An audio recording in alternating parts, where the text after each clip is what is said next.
Konor qrupun növbəti köçəşə layihəsini sizə təqdim edirəm. Biz burada neoplastik sütun evi təmir etmişik.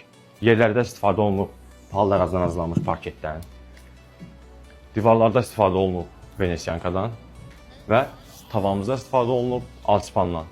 Əvvəla nədir bu köçəşə kampaniyası? Sizə onun məlumatını verim. Köçəşə, yəni Konor qrup sizlər üçün hər şeyi düşünüb. Sizin sadəcə bu evə pəncərənizi götürüb gəlib yerləşməyiniz qalır. Yəni bu izlədiyiniz məsələn TV stand, oturma zonası, mətbəx mebeli, adınız zeyə hər şey Konor qrupun məhsuludur. Və siz də Konor qrupun köçəşə layihəsi haqqında məlumat almaq və yaxud da yararlanmaq istəyirsinizsə, Konor qrupa müraciət edə bilərsiniz.